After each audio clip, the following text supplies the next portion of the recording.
Welcome back to my channel. If you guys are tuning in again, I really appreciate you guys tuning into the channel. Today's stream is going to be a little bit different than the norm of me just playing the game and having you guys tag along. I was going to make a video outside in the woods by the running track that I was running on, or one of the trails outside. So I decided instead, after my workout, that I would share a little bit of my life with you guys and a little bit of my experience, and also chat a lot about the well-being of mental health, and I think why it affects us so much. This isn't an advice video. All I will say on the subject about mental health is that I'm specifically speaking about my experience because you guys and every single person that walks this planet has a different life experience. And all I could say about mental health is that it affects everyone a little bit differently. Let me just do a quick little sound check. I just want to make sure that the game volume and my voice kind of add up. So you guys are going to hear a bit of an echo for a second. Let me just do a quick little sound check. I just want to make sure that the game volume and my voice kind of add up. So you guys are going to hear a bit of an echo for a second.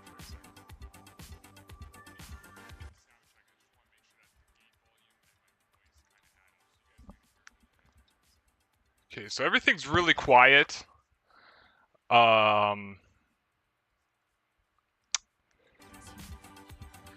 Everything's really loud on my end. Actually, no, it's not too bad. I think I have to speak up a little bit. So yeah, guys, just gonna keep the game a little bit lower than normal, just while I speak here. And let's get this going. So this is a bit of like playing the game and a little bit of like a podcast, I guess you could say, which is kind of interesting because I usually I just keep the game volume or my voice off and play the game. But yeah, I just wanted to share with you guys a little bit of my life. I want to share with you guys some of my struggles I've had and kind of how I try to cope with my own mental health, because I am too a little bit, I'm not lost, I'm not broken. I just, I'm trying to navigate my own personal life with dealing with some mental health issues that I have. So, let me just collect my thoughts a little bit while we play. And, where should I even begin? Well, first of all, I would like to say this is my kind of official video speaking on the subject, and I'm actually excited to speak about it because I think it is something that all of us, including myself, need to speak about. And I would like to share with my audience, my friends who support me on the stream. I would also like to share this information with a little bit of the world. So if you guys come in and I'm speaking and you're trying to listen to what I'm saying and the volume's a little bit too loud in the game, let me know, and I will try my best to adjust.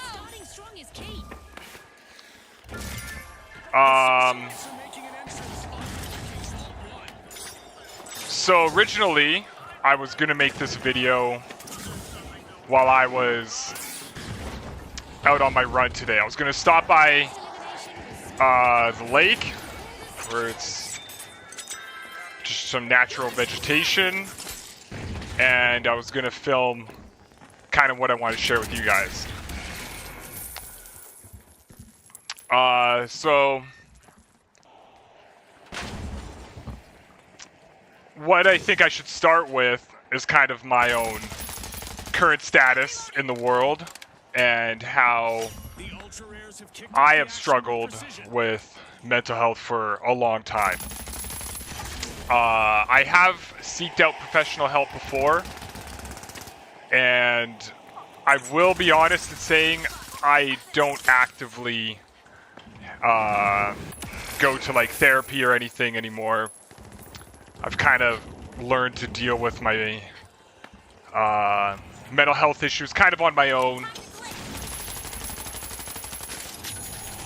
And it's kind of a touchy subject because it feels like something that when you speak about with people, you don't want to be bringing people down.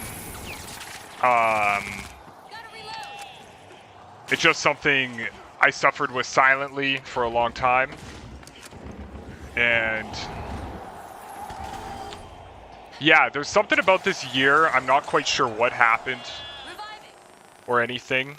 And maybe it's just the fact I have been through quite a lot in my life where when I do have problems arise, things don't feel as significant as they used to.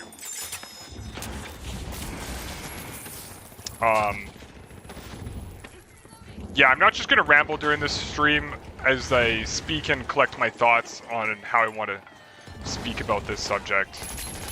I might just take some pauses to think about what I'm saying.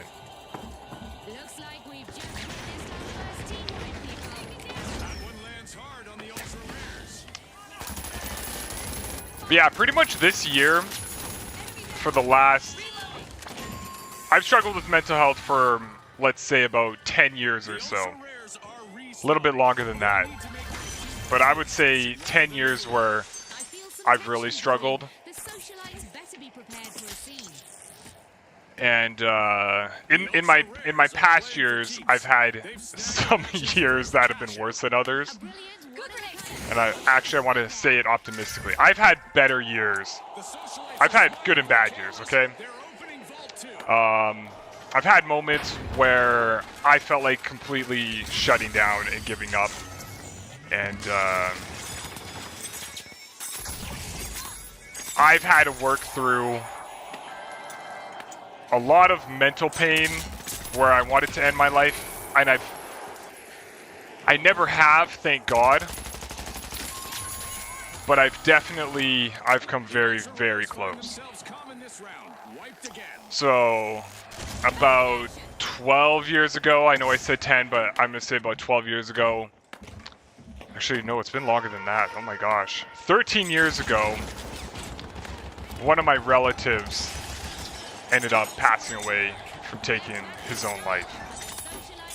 And it was a massive shock to our family.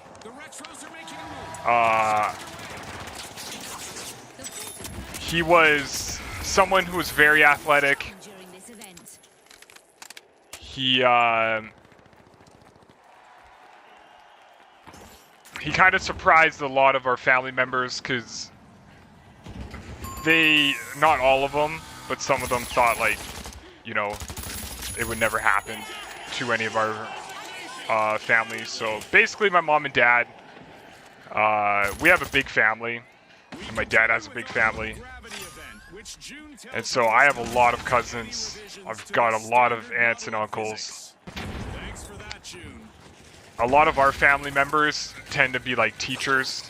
So I have nothing but like good people who I'm like related to. But, you know, like everybody, we all have our own struggles. And so we were quite shocked losing a family member.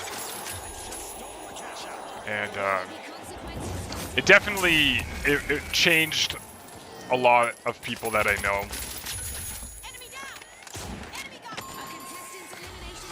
And yeah, I will say this, there's not a day that goes by. Like, I was really close with my cousin who took his life back in the day. Growing up, like, we would spend a lot of time like hanging out, running through the woods on my grandparents' farm. Never would we have ever predicted him losing his life. Anyways, yeah, I will say this: there's not a single day that goes by that I don't think about that or miss my cousin. As I do miss him dearly. We've reached the end of this game show event. But yeah, the heartbreak that can come with that kind of thing definitely, it does change your perspective a lot. And I haven't ever really spoken about this with my friends or family or anyone. But yeah, not a day goes by that I don't wish that I could see my cousin again. So yeah, when it comes to suicidal thoughts or anything, it does worry me greatly, because sometimes there are people you might think have it all, but really they're struggling, because everyone's different. And during that time, before he lost his life, I was struggling myself and contemplating at the time. Basically, when I graduated, I wasn't sure what I wanted to do. The military was far from good for me. I've never been diagnosed with autism, but I definitely would be on the spectrum for sure. And that's nothing that I've really spoken publicly about either. But I definitely, I know where I am at. So, yeah, growing up, I had a really hard time with people. Any like insults or bullying I took very seriously. I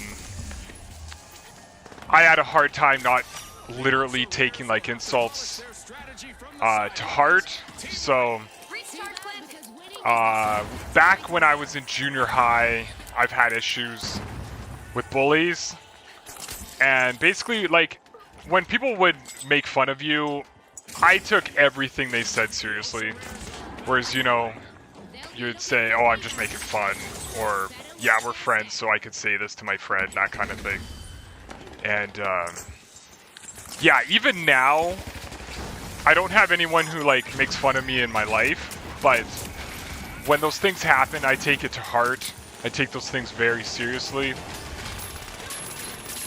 So I don't do well with insults.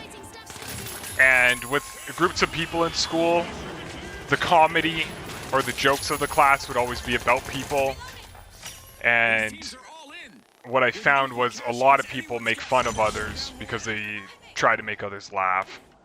And when you're kind of on the outs of a social encounter, or you're the target, you're the one being made fun of, it's almost impossible to get away from. So definitely my junior high years were not good for me. I spent a lot of time online as well, because when I was in junior high, this would be between like the years of 2008 to 2009 roughly. So a long time ago. But I still feel like that story has relevance. But yeah, I just don't take jokes about people very well, especially if they're made towards me. I do have my own insecurities that I still struggle with today. I don't like the way my hair sits when I grow it out. It's kind of curly, so I tend to shave it a lot. The center of my chest stuck out funny, so people would insult me and say I have a uni boob, which I clearly don't. I would take those things quite seriously, and then I spent all my time trying to fix those things. And so it's not easy to know there are things about yourself physically that you have no control over, that you can't change, and yet people comment on it. And when people are like, oh, it's just a joke, it doesn't matter if it's just a joke. What you said has merit, and especially when you joke to people who are a little bit autistic, they take everything you take very seriously. Like, they can't tell when you're making a joke.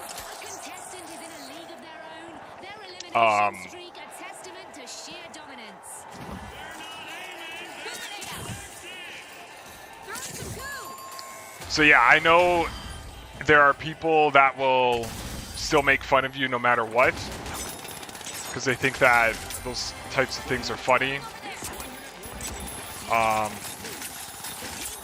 But being someone who has suffered from depressive thoughts, I've been extremely negative before, to where I just wanted the whole world to go away. I'm very hard on my own body. Like when I train like a pro athlete. And it's just a drive based on my insecurities and the fact that I try my best to not let things get to me, but the reality is things do get to me, and things do hurt me on a very personal level. So I still struggle from that, and I'm very careful who I'm around. Nowadays, I'm not around anyone who will like bully me or anything. As soon as I graduated from high school, you cut all ties with dumb people, basically, from the stupid things they've said or from the stupid things. Basically, they're like lost. Anyways, I feel like I'm getting off track. So, yeah, we've had a suicide in our family before. It affected everyone. There's not a day goes by that I don't think about my cousin, even though it's been like 13 years.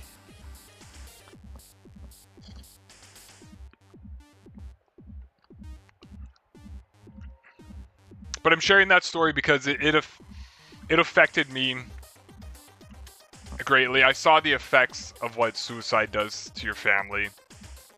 And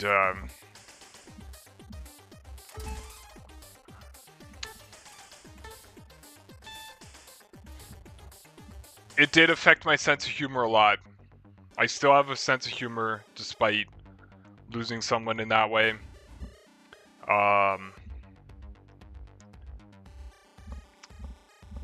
I think people just need to be kinder to each other.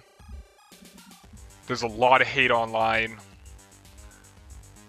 So I've even struggled with going online to like YouTube comment sections, anything like that.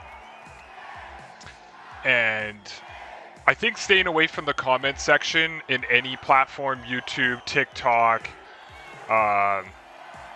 even my own chat when people are on,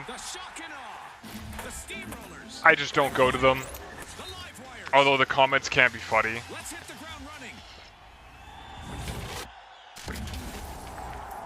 But I definitely think what people say does and can affect people. Being a gamer and a streamer now, I'm not well known, so I don't have a lot of haters yet. But I decided to myself that if people come onto the channel and they are haters, and all they want to do is bitch about the last round or whatever, I'm straight up just blocking and banning them.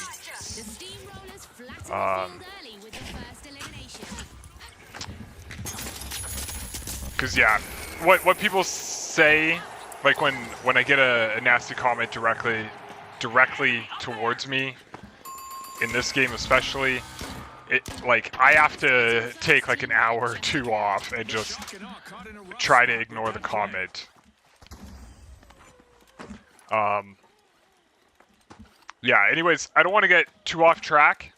So at the time I lost my cousin, like I said, I was in a really bad state of mind. and I was a little bit lost. Like, everyone was just graduating, all your friends kind of move away. They're all in university and college, and it just seems like they have their lives planned out and everything's going perfectly. Some of my friends I knew from high school, like, they were getting married. Even now, some of them are... I'm at the age where everyone seems to be getting married and have their lives together, where I feel like I don't have my life together. Because I'm just a single dude, no significant other. I haven't dated anyone for years now. I'm not really interested in dating people right now, just because my brain, I feel like I just need to rework and kind of rewire parts of my brain.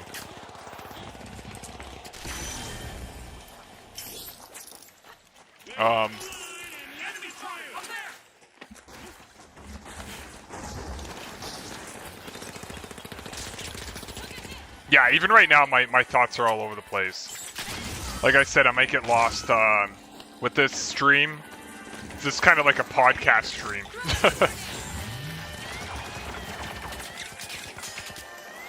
Just hear my boring words. But yeah, mental health is definitely a subject we need to talk about a lot more, because a lot of, not just myself, but a lot of people are suffering, and people suffer in different ways, and everyone's mind is going to be different, and everyone who has depression is going to be depressed in different ways. Depression affects everyone differently. So yeah, we just need to listen to others and kind of figure out what's going on. But no, I was lost for many years. Pretty much what was happening, I wasn't sure what to do with my life at all. Like, I was all over the place, unsure where to go. Somebody tripped their breaker, Scotty. I was very stressed out. I don't know what I want to do for school. I don't know what I wanted to do with my life. I don't know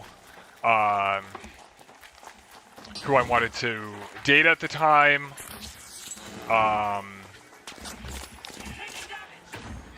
I've learned from many things in my life that I wish that I learned earlier. So yeah, let's back things up.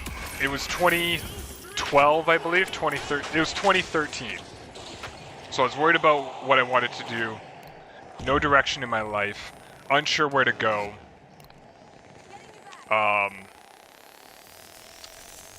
No plans. Kind of all over the place. The military just wasn't for me. It wasn't good for my mental health. First of all, I've had brain surgery. Second of all, like I said, I'm on the spectrum. So I have a really difficult time sharing with people. Or, basically, I take things very seriously and literal. So I had no idea what I wanted to do for work. I had no idea what I wanted to do relationally. I was pretty much just a lost soul spending time with no direction, basically. And I had a summer job as a lifeguard, and I would spend the entire summer trying to teach kids how to swim. I would guard the pool, and basically all of that. Anyways, so I was lifeguarding for that summer, and I had plans to go back to university to continue my course as a personal trainer. But I was way too stressed out to want to go back to school, so I wasn't. As soon as the summer came to an end, yeah, what's up, Chip? I'm just talking about a little bit of some stories about my life here. Kind of share my experiences with people. Talk about mental health because it's important. And I'm just sharing my struggles and kind of where I want to go. But I'm just sharing a story back in 2013. So I'm not quite sure how long you've been here. But anyways, so it's the summer of 2013. I was a lifeguard, working in recreation, no direction. I don't want to go back to school because basically I struggle with writing tests. And when you're in university and you have to, pretty much, it's not just the test that's on the line and your marks on the line. It's the freaking money that you had to pay into school that is on the line. Because if you fail a course, it's not like I had the option to retake a course. Like, I was stressing extremely about everything. But yeah, my year prior to that, between 2012 and 2013, I had just graduated. I graduated young. I was only 17 because I started school a year early. So I go to university as a 17-year-old, and you can kind of imagine someone who doesn't have money, who's lost in their way. I'm terrible at writing tests. Like, school is just not for me. Like, I can retain information very well, and I memorize information with no problem. Like, I can... It's like, my brain is like a computer. You give me the information, and it's programmed in there, and I'm very memorable. But if I don't understand a concept, or if I don't have someone teach me well, or have a story to the concept, I'm lost. Like, I can't look at a book and read it properly. Then I don't have a reading problem. I'm not illiterate. I just have a problem with reading words and retaining information, and that is something that just doesn't work for me. But when it came to writing tests, I would get extremely frustrated because I have a problem understanding questions or what they're asking, especially when they say a test that's like trick you and fuck with your brain. I don't do well with that, even though I know the information. And so I had a really difficult time in school. My assignments were great. I could write 90s to 100% assignments, but whenever it came to tests, I would bomb every single test I've ever written, and that's just the way it is. Tests on paper are just not my thing. I'm a very active, physical, hands-on type of person, and school is not my thing. So I kind of bombed my first year in university. I wasn't sure what to do. My marks sucked. I was stressed out. My mental health sucked. I lost a cousin to suicide. I was in a lost place, so I go back to my hometown, and I have no clue what the fuck I'm gonna do. And the summer is starting to come to a close, so I'm lifeguarding. The summer's coming to an end, and I'm freaking out. I don't want to go back to school. I don't feel smart enough to be able to pass my classes. It's another whole year of stress, and I'm already at my limit. Because there's only so much mental anguish I think one person can handle, and all those things were just bottling up. So I felt like a hand grenade about to explode. And so I kind of took it to the extremes, and like I said, the year prior, I was struggling with suicidal thoughts, and then I lost my cousin, and everything was bottling up. My marks were shit. I didn't save my money well during that summer that I was lifeguarding, and so I wasn't sure how to share that with my family, that I didn't want to go back to school, and that I just needed time off. And so I kind of fabricated a story. I kind of lied to people. I said that my course was canceled and that I couldn't go back to school, not because I wasn't smart enough or that I struggled with writing tests. It was because I didn't want to go back to school because I knew instinctively I would just struggle with the tests and probably just waste that waste another whole year in university with the money and end up going into more debt. And I wasn't able to handle that. So what I did was, I'm a very outdoorsy person. I had some gear left over from when I was in the Army Reserve. And again, the Army Reserve didn't work out for me. I left that after all I did was the training for that. So yeah, I tried that out. It didn't work out. School didn't work out. My summer worked out very well. I'm actually an extremely good instructor and I'm a very good lifeguard. And that's one of my jobs that I still currently retain. See Chips online. He's launched finals. I'm gonna add him to the party just while I speak. But yeah, I wasn't sure what to do, so I took my gear, I loaded up my vehicle, and I was like, I'm just gonna head out to the fucking woods and pretty much disappear. So it was kind of a suicidal attempt. I put all my gear together and I was like, screw it, I'm just gonna take it out into the woods. I'm gonna camp out there and live out there and disappear, just go off grid, and that'll be that. And the thing is, I've done hunting before, I've done all of that before, but I knew that if I disappeared, I was not coming back. And what happened was, I took my shitty car out to British Columbia, and British Columbia's infrastructure is really good when you're on the Trans-Canada Highway. That's the highway that connects from Vancouver all the way across to Nova Scotia. So that road is a really easy road to take into BC. It's one of like 2 ways in. And so I drive all the way to the shoe swap. And that's a lake. They have salmon, they have fish. Like, I've fished out there before, and you can cast a line and in minutes you'll have a fish. So it's not like food would have been an issue. But basically I would have been illegally camping in the woods. But because I was suicidal, I wasn't thinking about, I wasn't in the right mindset at the time. I was not in the right mindset.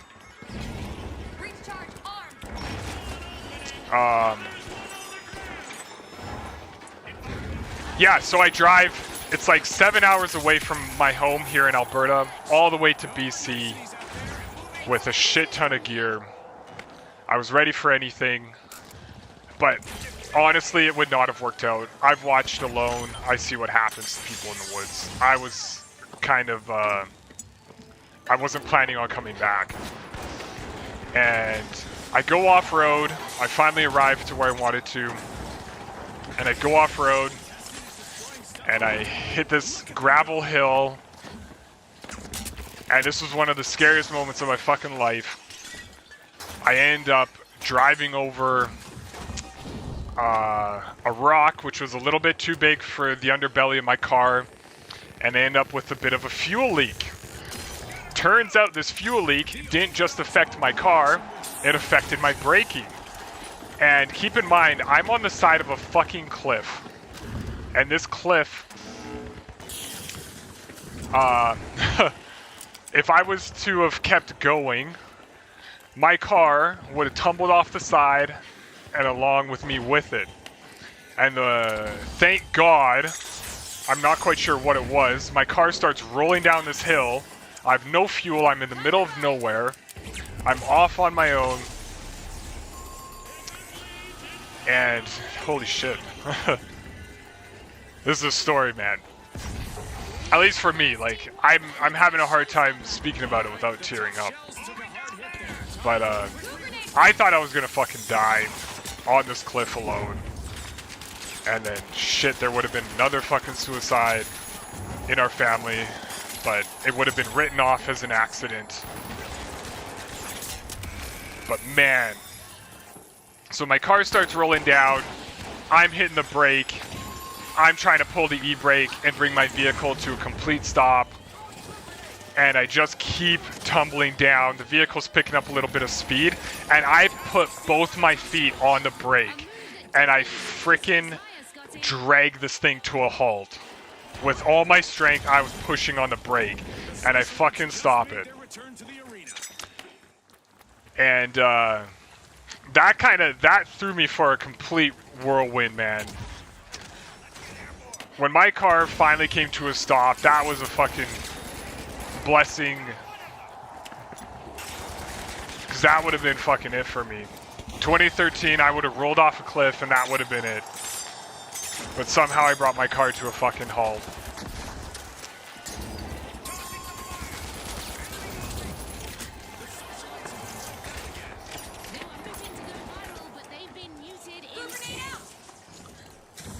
Damn. This is exactly what the tough shells needed. They pocketed our first cash out. So yeah, don't mind me, guys.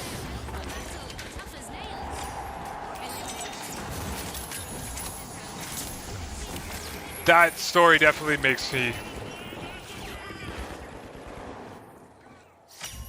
a little bit emotional just from how that occurred.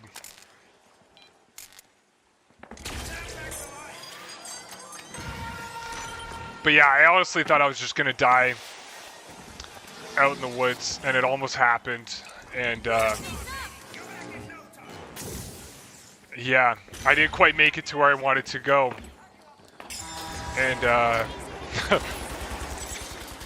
in a weird way, it's kind of a blessing, because I'm not a super religious person, but if God exists, He was definitely there that day.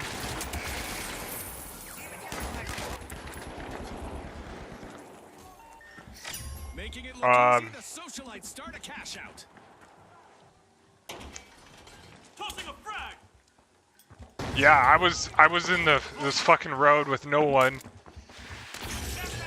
by myself in the middle of the fucking woods, with a broken down car, with gear in the back. And what kind of happened next was kind of amazing and unexpected. And like I said, if God exists, He was looking out for me that day. And this guy and his girlfriend on an ATV come by down this random road. They weren't even supposed to be there that day. And that guy and his girlfriend helped me out of that situation. I didn't tell them what I was doing. I didn't have the courage to explain what was going on. But pretty much this guy saved my life. I unfortunately didn't get a chance to meet him, like know his name, because I don't think he knew the significance of what occurred. Just prior to that, he probably thought that I was just out on a vacation and thought, who's this idiot bringing a car down this random road? And he didn't realize he was actually saving my life.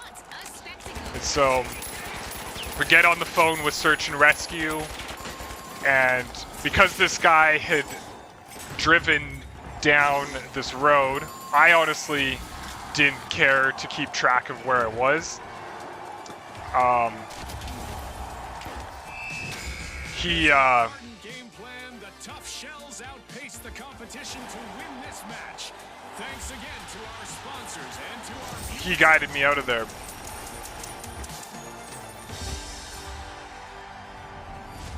Oh damn, Chip left.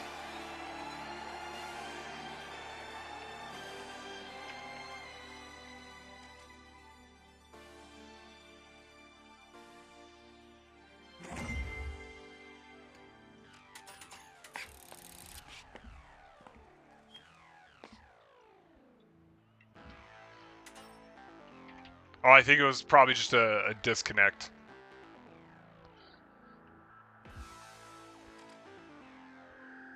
Oh, wait. Never mind.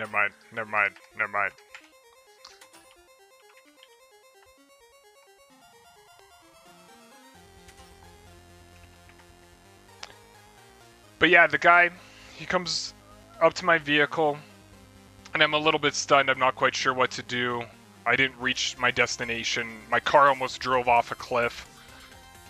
I stopped it, and yeah, it was a little bit of a miracle that this guy just happened to be there, because you have to understand this road had many twists and turns, and just by chance he ended up driving right up to my vehicle at the time. He drove right up to my vehicle, and I opened the door. Like, he came over, he knew something was wrong, so he came up, and I didn't have the heart to tell him, like, hey man, I'm out here because I'm basically like a suicidal runaway. I didn't share that with him. I just said, yeah, I was trying to get to the lake, or the beachfront, because that's where the road ultimately would have led, to a very remote area. But yeah, he gets on the phone with search and rescue, and they were able to figure out where I was, because this guy knew these roads and I didn't, because I was just an idiot looking with basically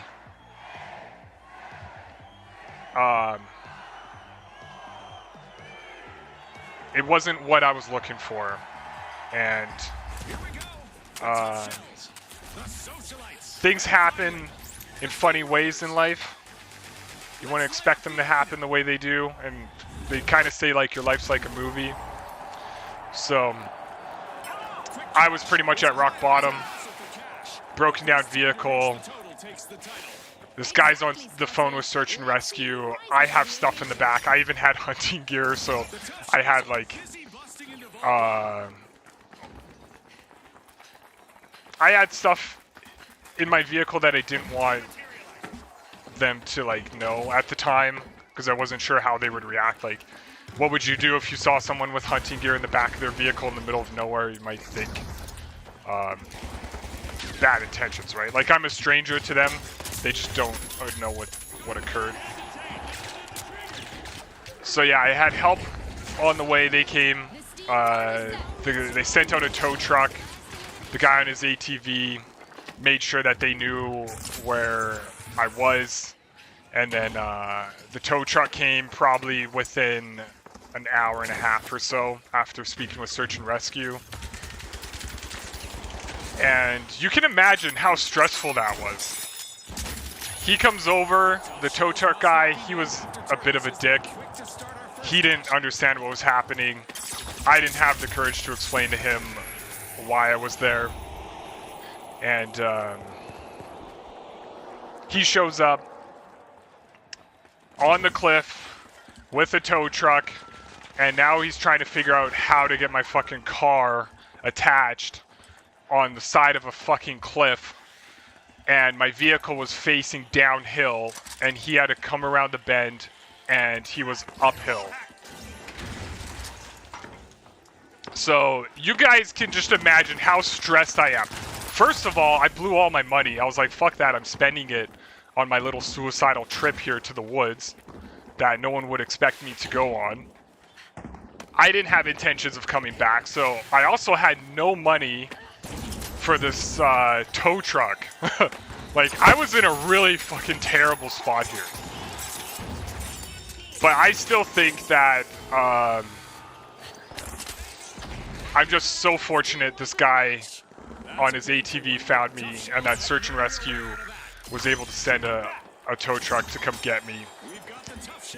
Because it was fucking hot, I'm in the middle of nowhere, and the ATV guy who saved my life, he left with his girlfriend to go direct the tow truck where to go and how to find me, and he eventually did find me. But after that, I was so stressed out, no money, I'm in the woods by myself with a guy who's about to tow my vehicle, and little does he know I had no money. I did have my insurance though, I had AMA, but the problem was because I'm in an off-road, insurance doesn't cover a road like that. So I call up my dad while I'm riding with the tow truck driver. Well, actually, okay, let me back up. To get my car out of there, I had to put my vehicle back in neutral. Just remember, I just cut the brake line and I just cut the gas line. I have nothing working in this vehicle. And so he has to turn my vehicle around. And I'm trying to explain to this tow truck guy, I'm like, look, if the moment I take the e-brake off, this thing is going to start rolling. And he can't take my vehicle out of there unless we turn the vehicle around on this cliff. So I'm trying to remember the whole situation. He attaches it to like the front of the vehicle, and this guy is trying to help me.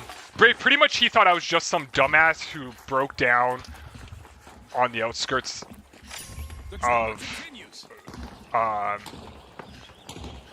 this back road, right? It's basically just a logging road. No one ever goes on it. So he thought I was just this dumbass who broke their vehicle down. And he's like yelling at me. He's like, dude, you gotta put it back in neutral. And I'm fucking scared for my life because this vehicle, it almost killed me, right? So I am terrified just taking it off the brake. So I just kept the door open. Shit. So I open the door and I take the vehicle off the parking brake. Both my feet are jammed on the brake. Just like before how I brought my vehicle to a halt. So I'm kind of freaking out that I'm back in this death trap of a car with a tow truck driver who basically thinks I'm just some fucking idiot. Like, yes, what I did was extremely stupid, but we all do stupid things.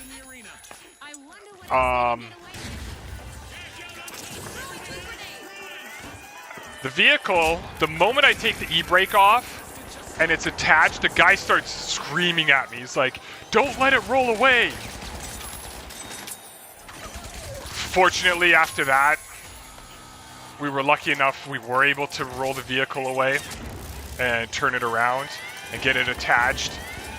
And I have no idea what the fuck to do. I'm like, this vehicle is toast. I have no money. How am I gonna pay for like a room down in the town down below? I thought I was gonna get like disowned completely. But that's not the way my parents are. They would never abandon me. I call up my dad while we're driving down. This fucking guy in the tow truck's just making comment after comment. He's like, oh yeah, like, why are you trying to vacation over here? Like, pretty much calling me stupid for trying to drive a vehicle up there. It was such a fucking mess. And he makes a remark and explains to me that it's going to be $400 to get my vehicle out of there. And I'm like, fuck, I have nothing on my credit card, nothing on my debit card. I wasted all my money. This wasn't part of the plan. So I call up my dad and I explain to him the situation. And honestly, my parents were just fortunate and thankful that I didn't die. They helped me cover the expense with the tow truck, and yeah, they drove 7 hours that very moment, both my mom and dad, to come get me. And prior to that, I threw all the gear I didn't want to see them. I threw all my gear into the woods that I didn't want them to see that I had. And yeah, it was I learned a lot from that.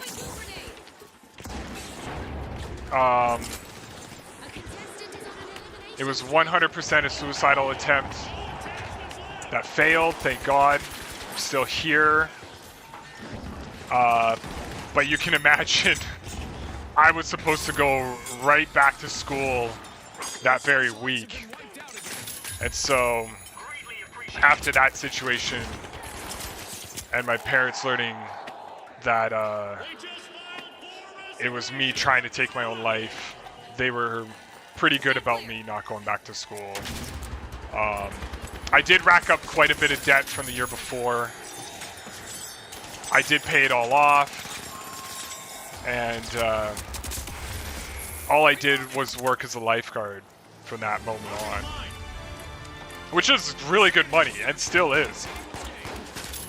So honestly, one thing I've learned from that is that if you're not sure what to do but you enjoy your job, being a lifeguard actually has a lot of benefits to it, and it pays extremely well, and it's a lot of fun. So I've been doing that.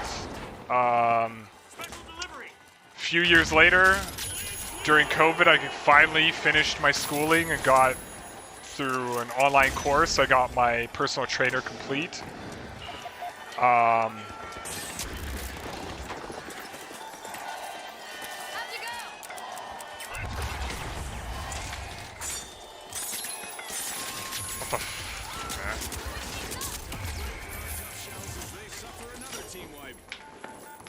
Oops. Should have gone for the kill. But yeah, I learned a lot from that one weekend. Pretty much all this happened within 24 hours. Of me leaving my house, to my car breaking down, to me calling my parents and explaining them the situation, and then kind of finding out. So my poor mom and my poor dad, like, I shocked him with that. It was a lot, because keep in mind, my cousin committed suicide the year prior to that, so there was a lot that we talked about, and yeah, I still feel quite bad for my parents on how they reacted to it. I've never shared this story publicly with my friends or family. They don't know that about me, that's something that occurred. My friends sometimes think they know everything about me, but that is a story I haven't shared with them. So to my best friends who have known me for many, many, many years and who knew me throughout that year as well, I apologize that this might be the first time you guys are hearing about it if you're tuning in, but it's an important step in my life that basically it changed me as a person, and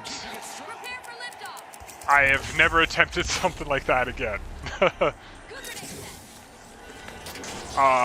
It wasn't my last attempt though. I did attempt to take my life back in, it was 2017. That was just a bad year for me. So 2013, 2014, 2015, 2016, 2017, 5 years of kind of silently dealing with depressive thoughts among my friends, among my family. I didn't share with them what was going on. I just felt like my entire world had crumbled and that I had no direction, no place to go, nowhere to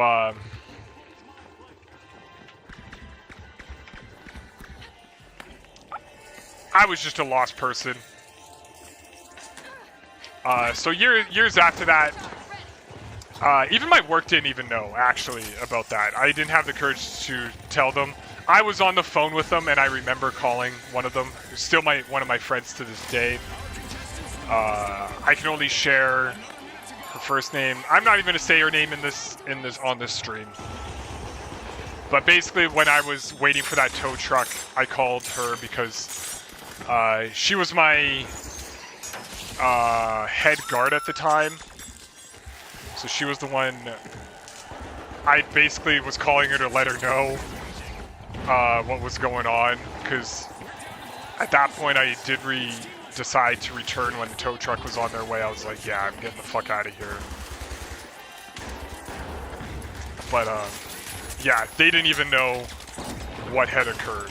And my only consequence at work from missing was just a missed shift, and it was just a verbal warning, and that was it. So I was able to keep my job when I returned. So I was in a little bit of shock. And when my parents brought me back home after driving 7 hours, so keep in mind that's a 14-hour round trip. When the tow truck driver, I got to back things up. Before the tow truck came and got me, I was on the phone. I called in. I was like, hey, I'm not going to be at work today. There's been an accident. I'm out in BC. I'm not going to be there till tomorrow. And keep in mind, I had a shift the next day, and I already said to myself I'm coming back. So I was like, shit, I'm going to try to keep my job. So I call in, get a missed shift. She was really good about it. She was more than glad. My head guard at the time, she was just happy that I was safe and that I was on the return home. And that's all the information I shared with them.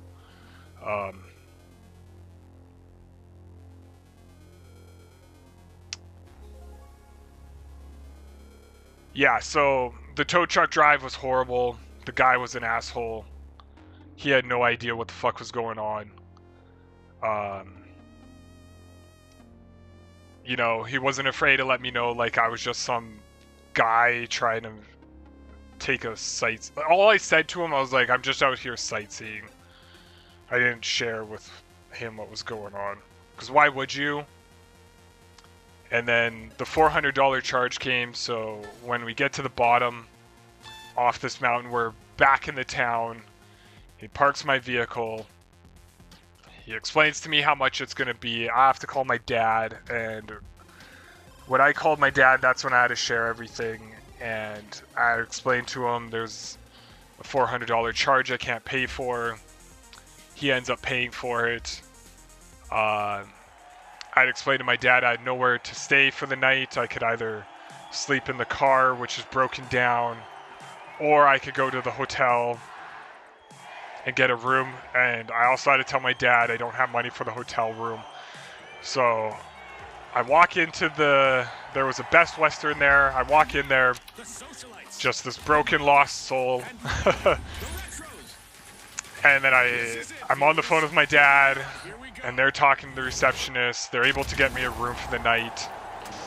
And I go over to the room, and both my mom and dad drove out to come get me and basically rescue me from that situation. And it was about a 6.5 hour, 7 hour trip to the hotel. It was an hour trip, or about an hour to, we sold off my vehicle for $1 because it was done. There was no repairing it, and there's no way I'm going to get this vehicle from BC back to Alberta. It's undrivable. Everything's fucked up on it.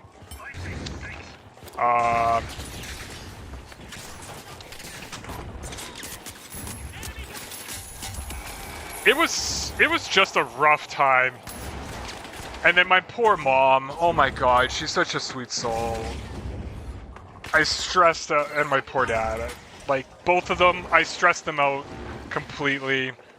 We already had a stressful year.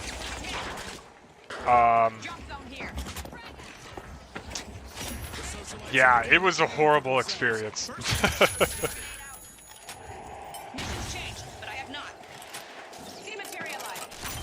So, I get to the hotel, I call my parents, again, I think I was on the phone with them the whole time. It's able to get a hotel room, and I have to wait 7 hours. Keep in mind, it's the middle of the fucking night. I have to wait 7 hours for them to arrive. And when they finally arrived, I was super scared and worried how they were going to react, but they understood the situation, and everything was good. We had a long talk. My poor family, they were able to get some rest in the hotel. They slept for like 3 hours, and then we made the 7 hours back to where I live here in Alberta. So we get home, we get back to where we live in Alberta. I'm absolutely exhausted. Like, I am at my mental limits, like you can imagine. And I have to go work that evening. Because I already had one missed shift, I can't miss two. So we get back, it's about 2 a.m. and my shift starts at about 4 or 5. And I go to work, absolutely, like I am mentally fucked up. And I ended up working that night. So I worked that night. No one at work knew what I had just gone through. And so, as a lifeguard, we have to enforce rules, and I was like, I was so blunt about the rules with kids. It was so bad. And like, we're so good with kids, it's crazy. But that night, I was a bit of a tyrant, because I was just not, I wasn't mentally there. I should not have been working that night. But as you can imagine, I spent all my money to go do something stupid. I'm completely broke. My credit card was completely drained. My bank account's completely drained. I just lost my vehicle. My parents found out about my suicidal attempt. Work had no idea. They just had me given a verbal warning for a missed shift. Not a bad thing. Yeah. Not a good time. I basically, and the story I told them at work was I was out sightseeing and that I almost drove my vehicle off a cliff and that it broke down. That's all I shared with them. I didn't share anything else. And so I spent the next while, the next few years, even still, kind of lost. I would just work, buy things, kind of lost, unsure what to do. Like, what I do at work is pretty good. I'm making decent money, but I'm not saving for anything. I'm just unsure where to go with my life. Like, completely unsure. So I spent the next few years trying to figure out what's going on. One of my friends at the time, she was really good with me. She wasn't my girlfriend or anything. But basically, as a lifeguard, you have like an inner group. People hang out with each other all the time. They're very social. They hang out, like, they're pretty much a big friend group among the lifeguards, and I became very close with them. So we would have like parties at their house and stuff, and I was fairly social, but pretty much she wanted a relationship. I didn't. I wasn't quite sure. I just wasn't in a good place mentally. I was very like depressed, unsure like what to do.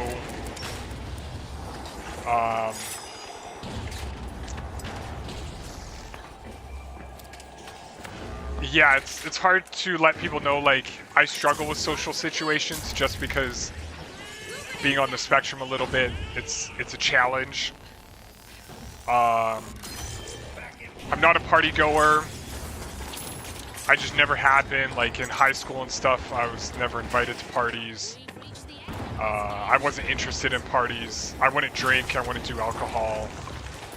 All I did is weightlift and train and focus on physical fitness. So I wasn't interested in drinking. I wasn't interested in drugs or like dancing or getting to know people, especially girls, for like a relationship. I wasn't mentally capable of doing that based on all the stuff I've gone through previously. There's a fresh vault up for grabs. The tension is rising.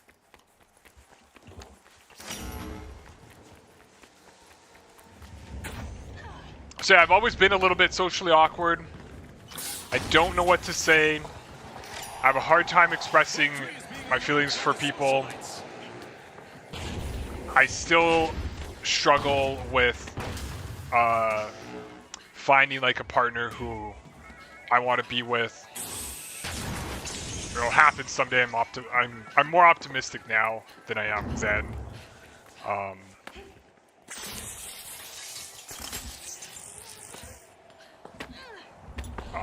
Man, that year was such a whirlwind. There's a whole nother story about this subject that I want to share with. And yeah, so coming back from that trip of mine when my vehicle broke down, keep in mind this is 2013, 2014. I was 18 years old. No, I was 17 years old. I'm 17. Completely lost at that point. Trying to cope with that event of what happened and whatnot. And The Retros have recovered and respawned. Revenge will be on the menu. The Boundless need to stay sharp. a lot of people would just write off the fact they'd be like, oh, you're just a loser and that's it. But keep in mind, I still have to walk this fucking earth for years. And even though I'm single now and I don't have a partner, doesn't mean that I can't find joy and happiness in my life. I'm doing a lot better now this year. I don't know what it is about this year. I've had way less depressive moments. I think there was a little bit of a change within myself where I'm not too worried about what people think of me. I don't feel the stress of the fact that I am a single dude who hasn't ever had a fulfilling relationship before at my age currently.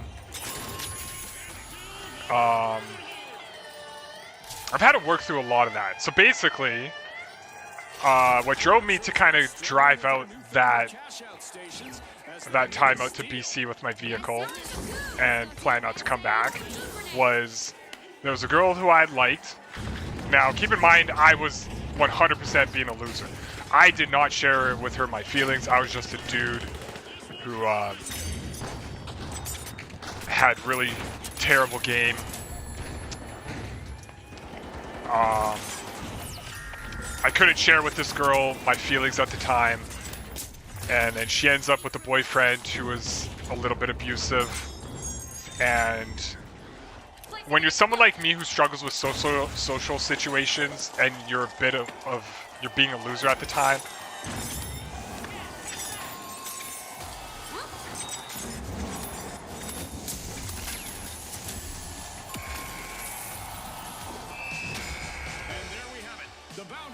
oops, sorry team, that was 100% my fault.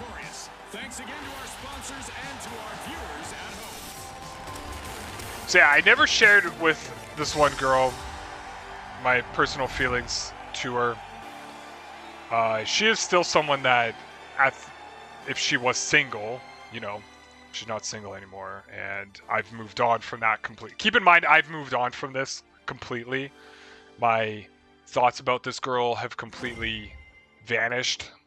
I can sleep at night now, and I'm totally happy knowing that she's happy. But keep in mind, at the time, it bugged the shit out of me. So, the person I liked is in an abusive relationship. I couldn't handle it. I was like, what the fuck? Like, I even thought that she was leading me on into a relationship, but she ends up with an abusive guy. So that just threw me off for a whirlwind. And then that kind of spiraled down.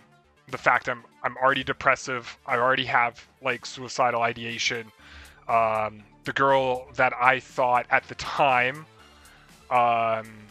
would be like mine, because you know how a loser would think. Actually, I can't call him a loser. You know how a guy will think.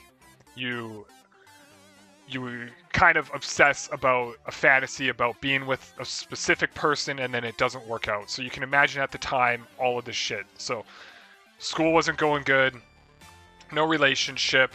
I have no way of telling a girl who I absolutely like how I feel, and now it's better just to ask and be told no than it is to just keep these things bottled up. I learned that. I have no money, no girl, no ability to write a test and pass. So I was like I pretty much wrote off school. I was like, school's not gonna work out. So I'm like, fuck, I don't know what to do. And then that event led out to me wanting to leave off into the woods, never to return again. Which almost happened. Had I made it to the end of that road, I probably wouldn't be here today.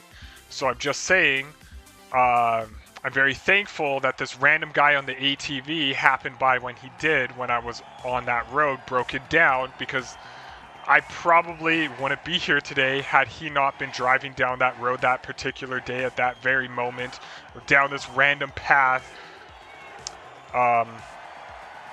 It's just mind-blowing.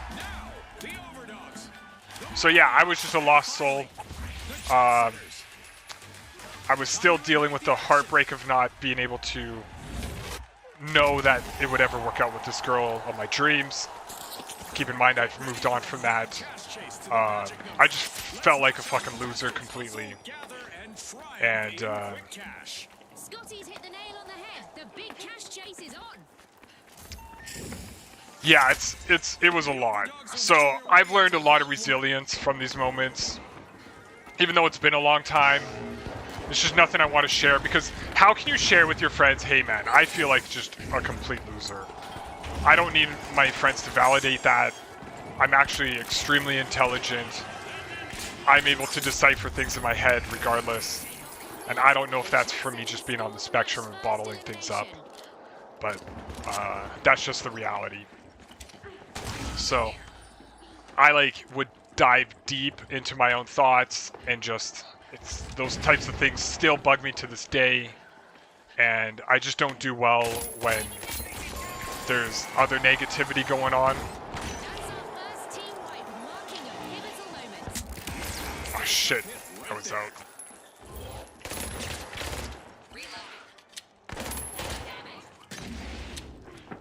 Yeah, so for many years, including up until the last couple years, I still felt like this complete loser.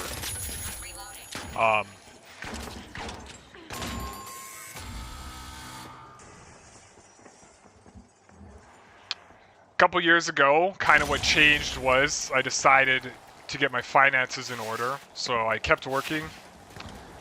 I decided to finally kind of put some money into something I love doing. So instead of just feel like a loser all the time and working and going to the gym and training kickboxing and stressing about becoming a pro fighter, I decided that I was going to put some money into what I absolutely love doing, and that is gaming. My friend went to upgrade his PC, and then I found out on Newegg you can actually finance your parts for a PC, pay it off over time without the stress of, you know, breaking the bank, because computers are bloody expensive. Anything you purchase in the computer world, it's gonna cost a lot. So I was able to upgrade my PC. Finally, I have a system that works even to this day, and I decided, you know what, I'm gonna start doing what I love doing. When I was a kid, I got into Counter-Strike Source. It was actually Half-Life 2 at the time. I should not have been playing that game because I was extremely young. But Half-Life 2 comes out, and that kind of took me into the first-person shooter genre. Prior to that, there was GoldenEye from there was GoldenEye on the N64. I would have been like extremely young, but we weren't allowed to play it because we were just like toddlers.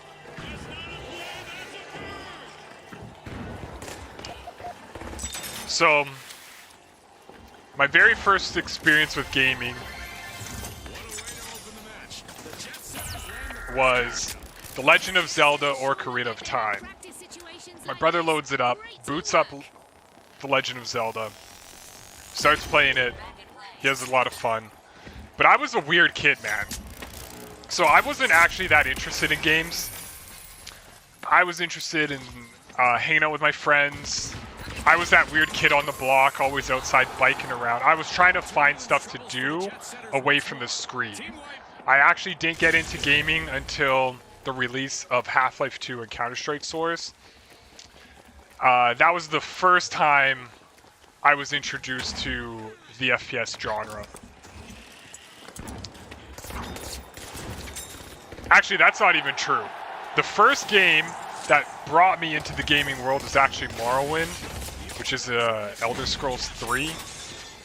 Great game even to this day, but I still love it. And my other channel I have is dedicated to it, to the Elder Scrolls by itself. But that's what got me hooked into gaming. And then Half-Life 2 and Counter-Strike Source. So I used to run with a group, and I learned something about myself.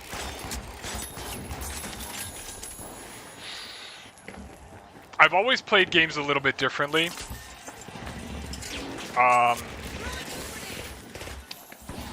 not bragging. I've always climbed to the top of a leaderboard in every single game I've ever played. I didn't play like professional matches or anything, but it doesn't matter the FPS. I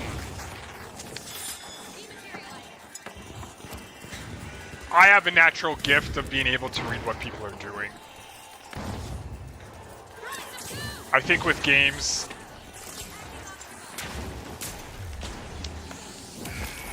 oh damn, that guy just shredded me. I'm just trying to collect my thoughts here.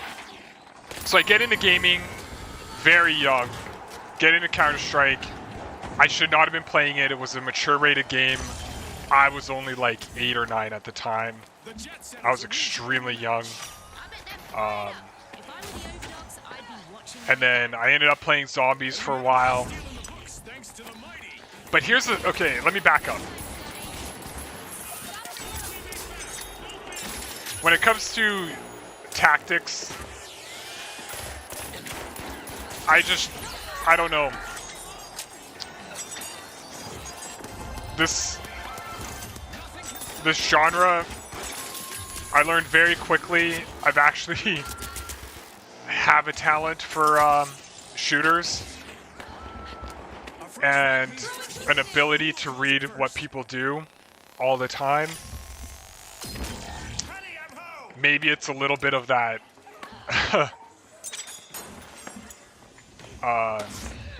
autistic-like features I have.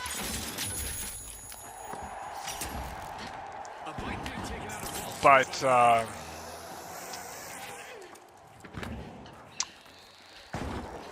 I'm just good at setting up plays, is what I'm trying to say.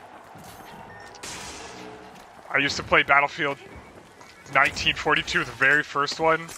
I would play that with my dad. That was actually the first FPS I played, and then it was Morrowind. But we would just sit down on the computer, and our whole family would play it. It was a lot of fun. My dad really enjoyed flying the planes. My brother, he would just try everything. I was a fan of learning how to fly as well. I'm actually an extremely good pilot in games.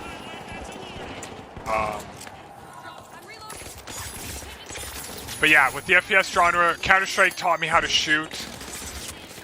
Back in the day, Call of Duty 2 was released, and I ended up in a few rounds with the old Call of Duty. I would play the Russians with the PPSH, and I would gang, and I'm not even shitting you guys.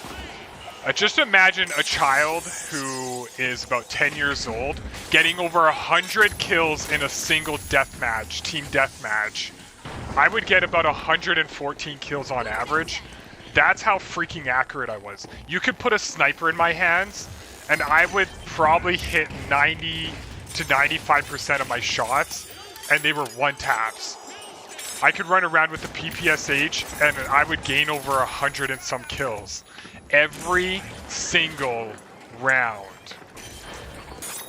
So, I'm no slouch when it comes to shooting, and I'm not bragging, I'm just saying my talent is well above average. It's all action now as the mighty drive things forward. Gotta reload. Mass removal. So, yeah. Okay, let's go. Played Counter-Strike for a long time. When I was graduating high school, I swapped over from all my skills were transferable because Counter-Strike and Gary's Mod use the exact same engine. It's the exact same game basically, but you do more in Counter-Strike.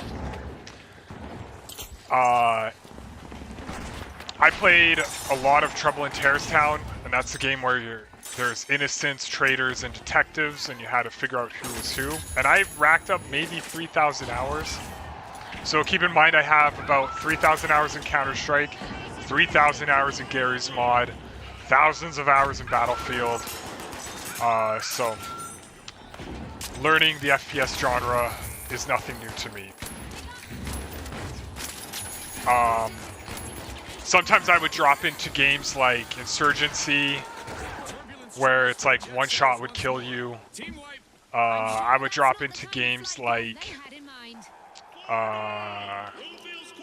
Red Orchestra. I would drop into games like Hell Let Loose, and lo and behold, not bragging, I'm always freaking leaderboard. If not, I was always in the top 5 for eliminations. And I've just always played differently in games. I played a lot of HUD Showdown with my friends. I got about 1,000 hours in that game. But I needed a break from the FPS genre. We're gonna kind of move on from my story and my struggles to becoming a professional gamer, and how it kind of changes you as a person. The jet setters are back in the arena, folks. Let's go. The overdogs are So a couple years ago, They're opening vault 4. actually about a year ago, year and a half to 2 years, within 2 years, okay? I was playing Hunt Showdown with my friend. Very good game.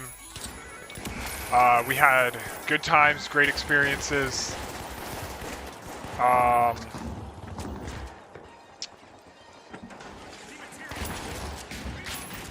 Yeah, I got nothing but good things to say about the game, basically, and it tailors for a lot of I'm people. positive they'll do better next time.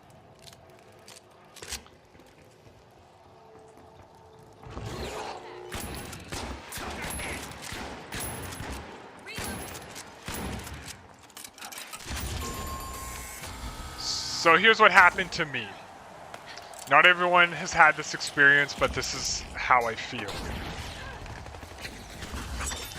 Because yes, this is a stream about feelings. You're back in the arena, folks. If they meet the jet setters again.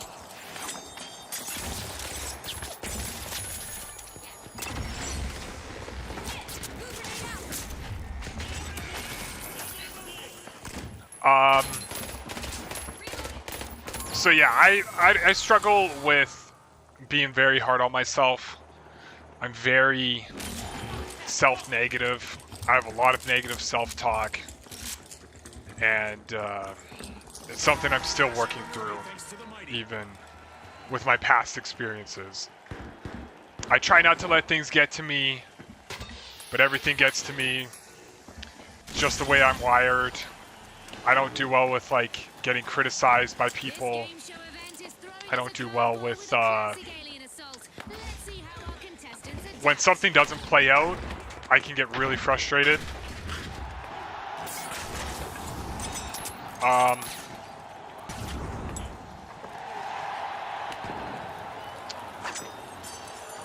But basically, we were playing Hunt Showdown, and I kind of realized I was starting to plateau in the game. I didn't feel like I was getting any better. Whenever my friend would push, I wouldn't because I was too paranoid about getting killed. It was difficult. And so it's very hard not to allow certain things get to you. And I started dying all the freaking time, and I couldn't figure out how to change my tactics. And when I play games, I try to set up plays or set up ways that you can win, even if it's like a 1v1 or whatever it is. But things in Hunt they weren't working out. So I was starting to get frustrated, and I had a lot of bad habits. I would rage, I would go to people's Steam profiles, I'd comment on them. I didn't like it.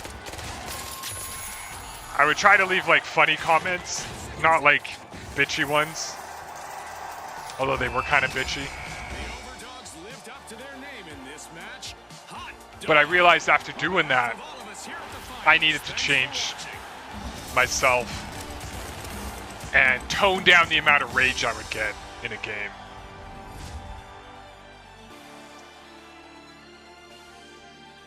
Damn. Crushing it.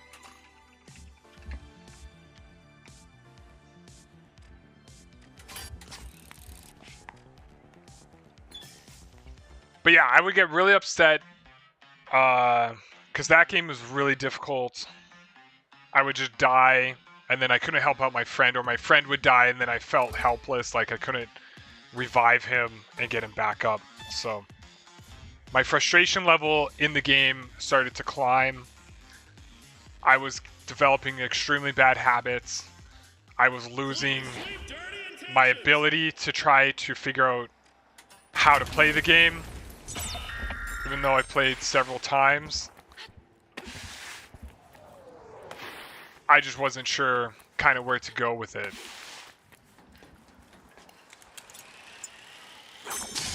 I took about half a year off. I didn't even touch FPS. I didn't want to touch an FPS title. I decided I need to find something else that doesn't upset me or make my mind kind of go to those dark thoughts. I was starting to get dark thoughts because I was getting frustrated in a video game. And so I had to take that and change my mindset. So my friend tells me, hey, you should come play the finals. And for a while, I was apprehensive. I was like, it's just another free-to-play game. It's only rated like 70% positive. Why should I bother with another FPS title? It's going to make me pissed off and angry again. I don't really want to try it. So about a month goes by of him telling me and begging me. He's like, dude, come play the finals. It'll be a lot of fun. I said to myself, okay, I'm going to give it a try. I'm going to go into this game with a completely different mind. I'm not going to allow a game to get to me. I'm going to have fun. It'll be a good experience to share with your friends. So, I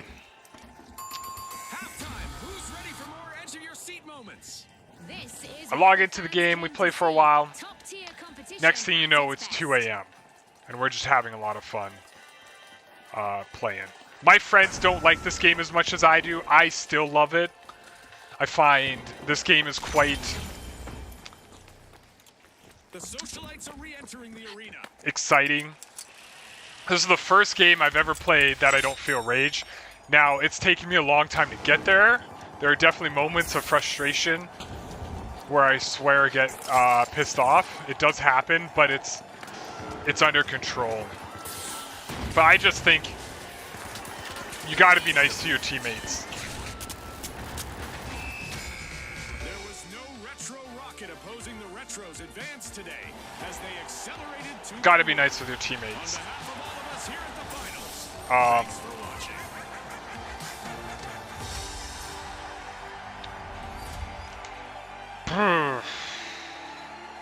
I said to my friend about a day after we played it, I think this is the one game that if I want to play pro, it's going to be the finals. And so my mindset with this game that I'm still working on, things are getting better. But what I'm trying to do, I said to myself, don't ever take things out on your team. Play for fun. Have fun. And avoid the rage. Stay away from the rage. I still slip up. But yeah, that's a little bit of Wibbles lore for those tuning in. I still have mental health issues. I'm sure a lot of you guys do. I think it's definitely something a lot of us need to talk about more.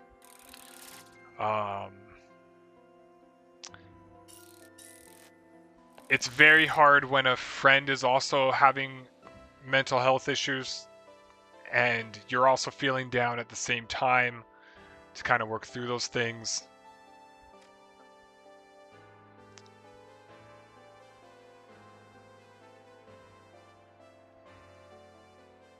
But yeah, I decided 2 years ago that becoming a professional gamer is going to be my goal. It doesn't mean I have to go and win esports. Not just entertain, but bring people along with this journey. I know we are only at the base. And it's not about clout, it's not about money. We're going to make a fun and chill community. One that isn't toxic. One that, if you're part of the team, it means that you're welcomed here. This is a fun stream, a place that you guys are all welcome. We can talk about things. We can talk about mental health as well. I think it's really important that we do that. And know that if you are a fan of mine, know that I struggle and that I would rather be able to share these things with you guys. I went out and exercised this morning. That's why I'm kind of in this mood. And I was going to make this video out by the lake. With no music, just with nature. But I can't share these types of things to randoms. Especially... I don't know how people are going to react if they can overhear my story.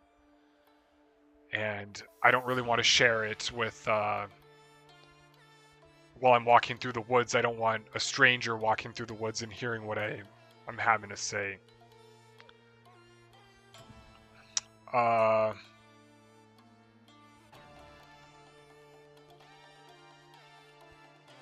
Yeah, I still struggle with a lot of self-negative thoughts. And really, I know there are some people that will look at me, or people that I know that'll look at me and they're like, dude, why are you upset? Like, you have the body of a pro athlete. You play like fucking, you play your heart out in games. You're physically active. Like, why are you such a negative, like, Nancy or pessimist? all the time. And so, yeah, I struggle socially. I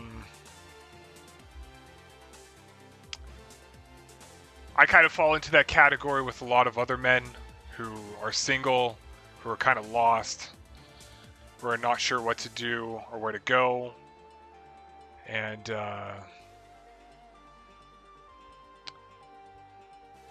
I'm pretty happy now. I definitely see like a relationship in my future is something that's going to add to my life, not rely on. I've learned to cope with being single.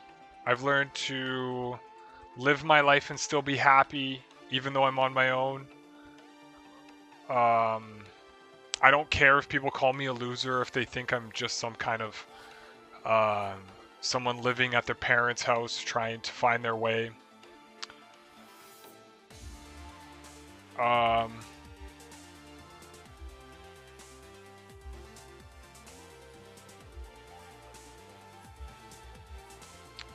Yeah, and I recognize there's a lot of people with this problem.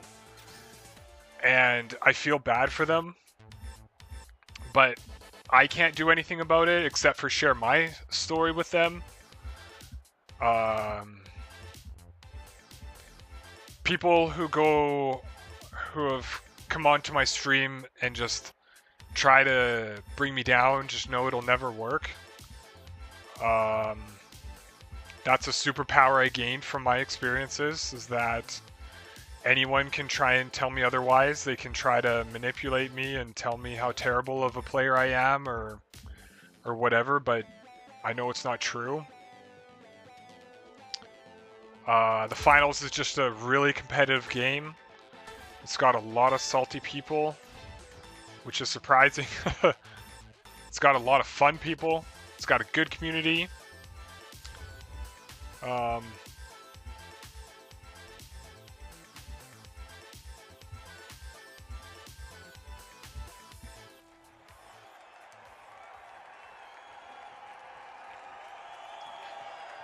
Yeah. If you're someone that thinks, or if you're like in a situation I am, where you're single, at home, not quite sure what to do. One thing that helped me is that someone told me, who I spoke to about my feelings before, they said time heals everything. And it's very true.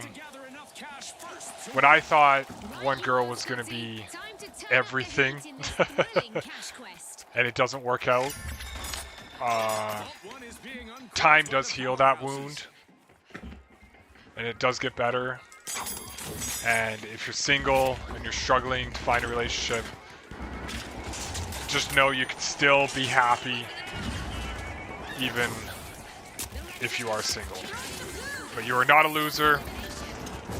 Just know that you're not alone, and that we all go through this kind of shit. But one thing that does surprise me though is, because I've been through such negative experiences before, I'm still surprised how unhappy some people can be. But that's what I was saying earlier, is that your mental health affects every single person differently.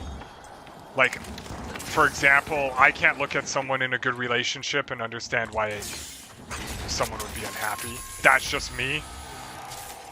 But they have a different experience, and that they might feel differently.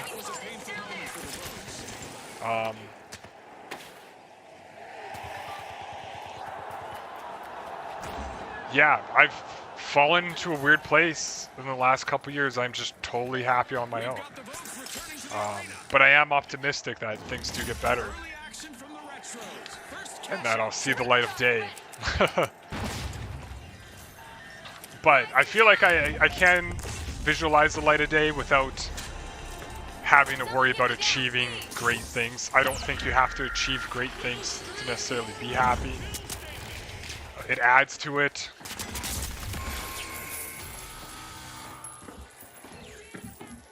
It adds to your happiness. Like, let's say you're trying to pay off your house, or find a significant other to be happy, and you don't find that, or let's say you don't achieve your great, big, giant goal, doesn't mean that you can't be happy.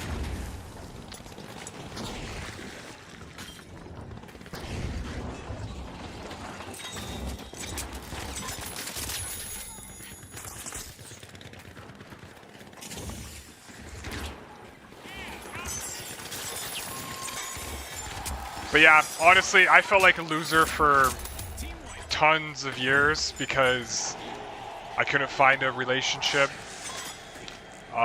There's stuff about me that I'm not going to share on this stream.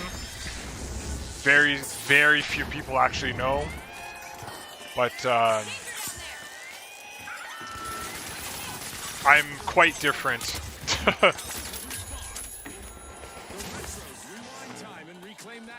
But just because I'm different and I am currently single doesn't mean I'm a loser. Doesn't mean I'm unhappy. But no cigars. A contestant swooped in to prevent that cash out steal. It's in. The Retros make a bold statement with the first cash out of the match. So yeah, I have a lot of negative self-talk issues.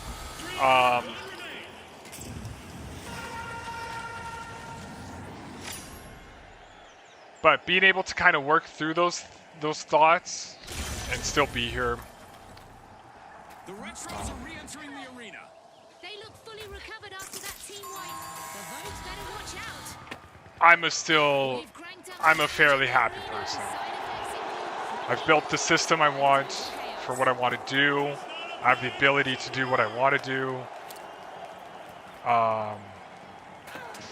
We'll see where life takes us in the next 10 years.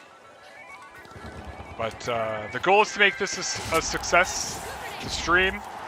We're currently multi-streaming. And whether that takes me 10, 15, 20 years, it'll take me that long. If I only have one viewer the whole time, I'll still be happy and stream. This is what I like to come home and do, is play games with you guys. It's a good way to express my social being. So even though I don't enjoy going to parties and hanging out with people all the time, like, yes, I'm an introvert.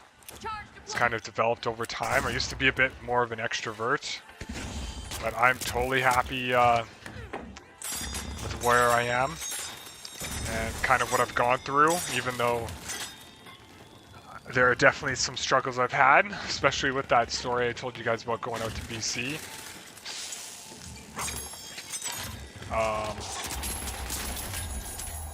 If you are someone who does struggle with suicidal ideation, find a way to talk about it. For me, I was able to express my frustrations through physical fitness over the years and focusing on that, because I think pushing your body physically will just help your mindset feel better. So a couple days a week, it doesn't have to be every single day and delve into anything, but find a way to get active. It could be a walk outside. It could be taking a bike ride, a walk with your partner. It doesn't have to be committed to 5 days, 2-hour sessions in the gym every single day. It doesn't have to be that. And I'm a personal trainer, and I'm telling you, find what you enjoy doing, and then just do that. Because there's nothing wrong with saying, screw it, I don't want to have a fucking 8-pack and you just got to find what works for you.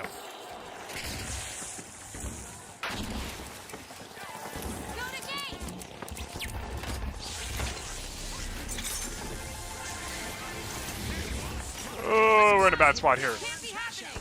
The votes are working together and Glitch and smoke everywhere, man. I'm going to revive. Hold on. But yeah, I New vault spawning into the arena. do think a lot about what people think about me. And A bad break again for the power. I'm at a point, I don't care what they think about me. They can call me The powerhouse is whatever back they in like. action. They look enthusiastic. Um, Stay clear of them. Or be ready anyone to who face the cares payback. what sexual orientation they want to call, I don't care. Be whoever you want to be. The Vogue's getting ready to pile into the tree. I've had a lot of people try to insult me and call me like gay and stuff, and I don't care. It just goes to show that those people are lost. They don't know what they're talking about. They're unhappy.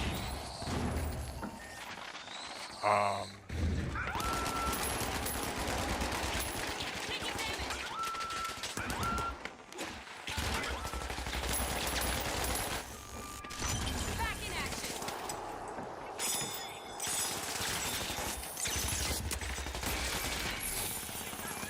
Yeah, when it comes to negative thoughts, negative energy, I think it's something I'm going to struggle with for a long time, but it's manageable. And you might not find a solution. At least I find I might not have a solution right now, but I'm able to manage it. So I think that's a big switch I've had in my life, is being able to manage my painful experiences. And As we pass the halfway point of the match, you could cut the I would tension never wish it on anyone with an else. assassin's dagger or a cheap And I'm glad I've been through hard things in my life, because I've learned a lot from it. Flying turret. I've learned a lot from it. Enemy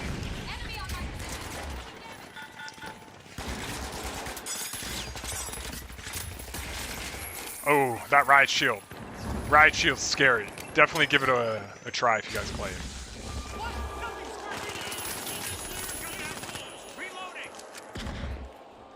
A contestant. But yeah, all I'll say about myself, and with my mental health, I accept the fact that I'm different than most people. team wipe. It seems they couldn't find their runway to success. There are certain things I'm not going to share on this stream.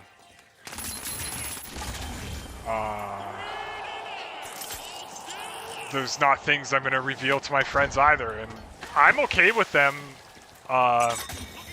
It's nothing they have to be curious about. It's nothing they have to speak to me about, because I know they're cool with it. People that watch me, I'm sure, are cool with who I am as a person. So I'm not stressing about like having to just change myself completely. I feel like I'll always be me, and I'm definitely a lot more optimistic now. But I will always struggle with my mental health. It comes in like waves. But lately, in this last couple years, I've only had a couple waves of it. It hasn't been ongoing. I'm doing quite well. Just what the doctor ordered. Another vault.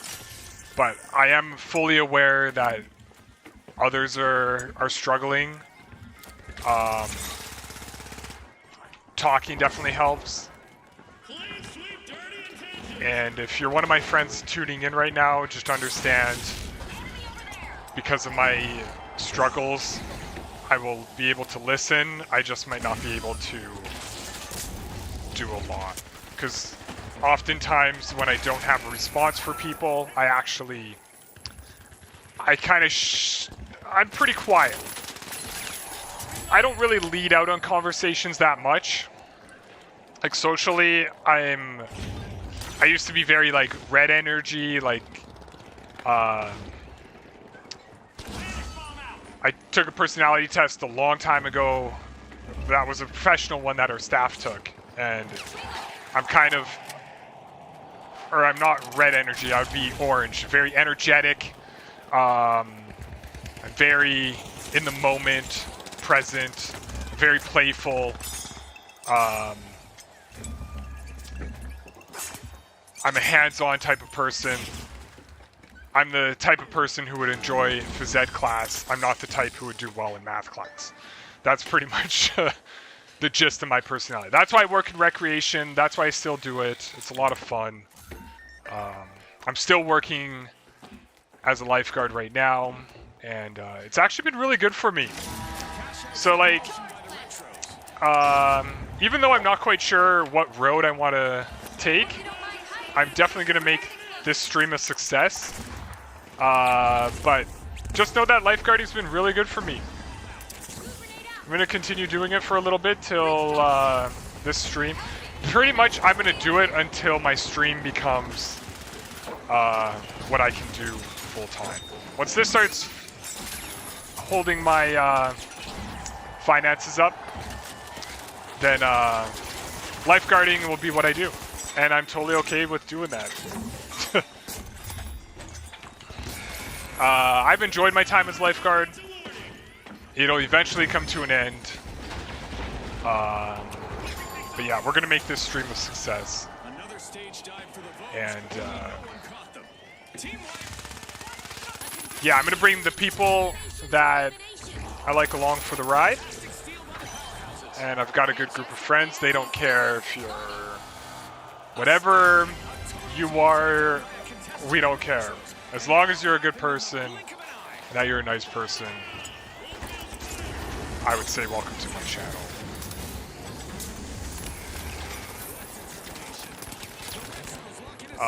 Toxic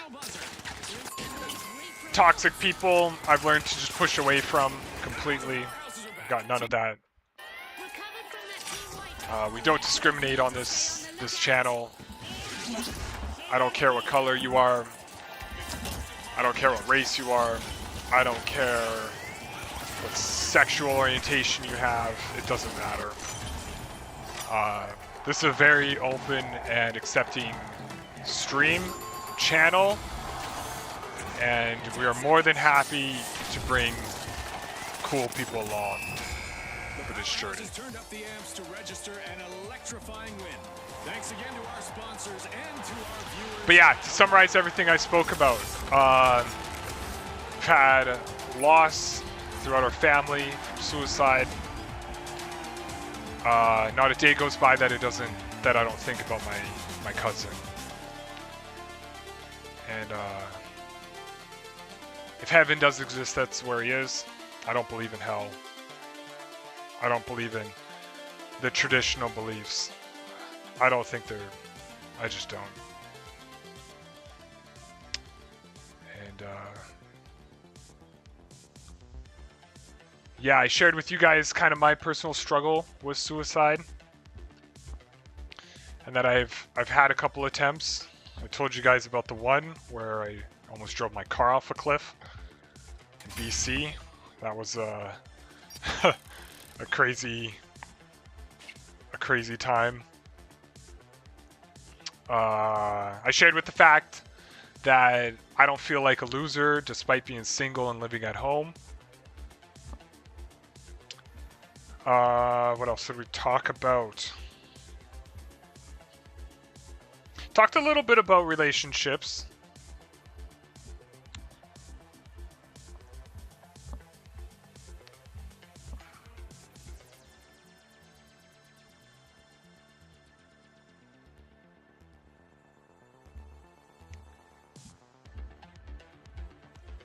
When I was quite a few years back, I say quite a few, but 2017 in particular was probably my roughest year. There was someone I was close to, decided to marry someone else.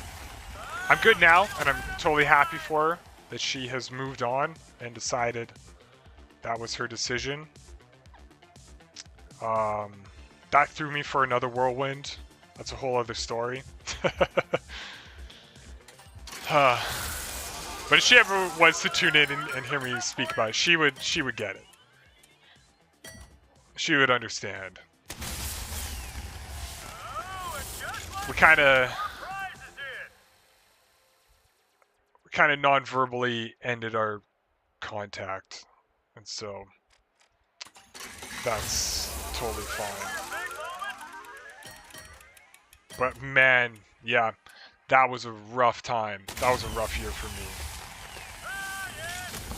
2017, I just wanted to end it all again.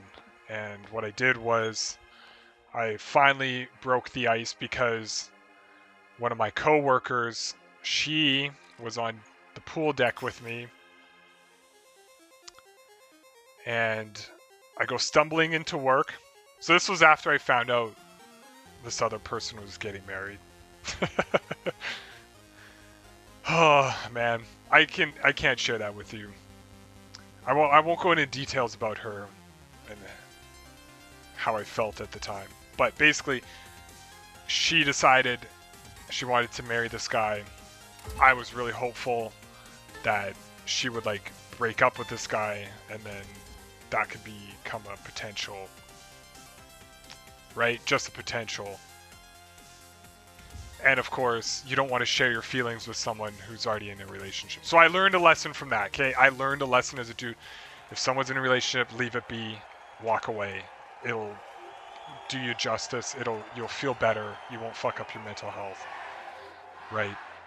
But again, at the time, I was quite the loser, mentally ill, still struggled from the years prior to starting to get obsessive over a girl, and then dreaming that one day they would break up with their partner, and you would end up hopefully getting a chance to get into a relationship, right? Like, that's what you hope. So you build it up in your head, you're like, I'm going to get my opportunity, and then it just never comes. And then they get married, and you're like, fuck my life. So that was another really difficult part.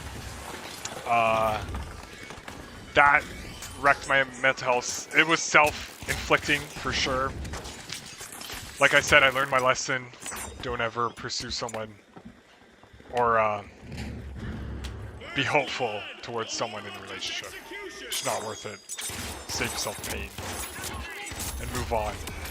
So it took me years to move on, but I was a wreck. I walk out onto the pool deck like the next couple days, and I was having a breakdown mentally. And the swimmers, they know me very well. I get along with them, so they even knew. They were like, what's wrong with this guy today? And she was the only person to ask me what was wrong. She was like, she recognized I wasn't okay and that I shouldn't have been working that day. I shouldn't have been working for that month. I should have taken the month off.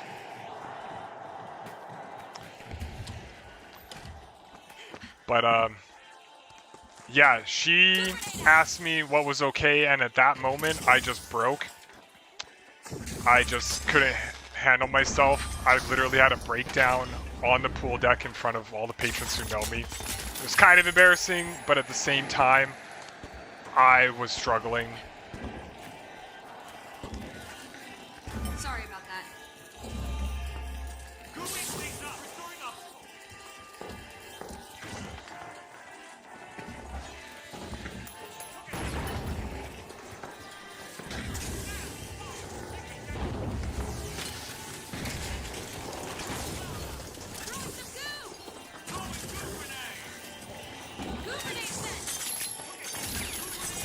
Get out of here. He's trying to sneak in.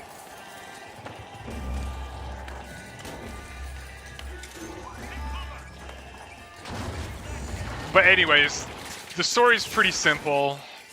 This girl and I, we were very close.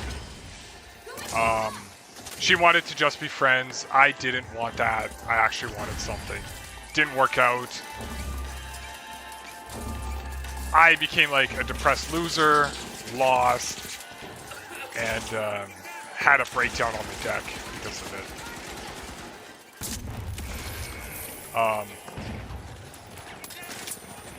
yeah, so I break down on the pool deck. My coworker talks to me about it. She was basically like what they would call mental first aid. That's kind of what was going on. But she was also a close friend of mine, so she helped me that day, and I was able to manage the rest of my shift. But I was a wreck for so long. I should have taken like a month or two off from work just to get mentally sound. And then I was pretty bad for a couple years mentally. It took a long time to finally heal. It wasn't until one of my bosses, she's so nice, but she told me those kinds of things take time, and that's ultimately what helped me, and that's what's happened to help me now is just time.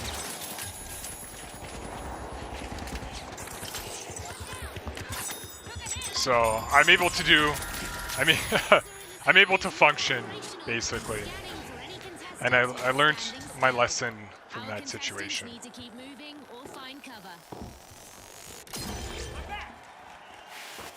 The stream's gonna end soon, because I don't have much else to say about the story. And that's just allow people to know that we should all be mindful of people's mental health and that it affects everyone differently. And you might not know what someone's been through. Like even my really close friends, my story about going out to BC, this is the first time I've shared that story.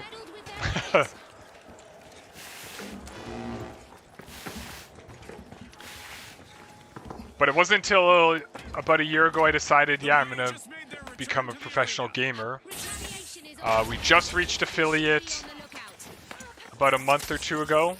We're about 2 months, so now we can actually get paid for the stream. Still have to work on it because I haven't seen any money. But again, it's not about the money. It's about having a good experience and making a good stream. That's what brings people in. And again, I want non-toxic people to come join. We'll do mental health streams once in a while. Because I've seen like even YouTubers, I've watched a lot of like trendy type YouTubers and stuff, or influencers or what they are called. And they don't really address mental health. And that is something that a lot of their viewers probably struggle with. And I think it's really important. It is really, really freaking important. But even though I say I'm doing better, my mind, I still bounce back to really, really negative thoughts. But I've learned to manage it. I'll never take it out on my friends. I have taken a mental wellness course before, back when I was in school, to be a personal trainer. That was one of the best classes I've ever taken. Shit. Oops, I'm sorry.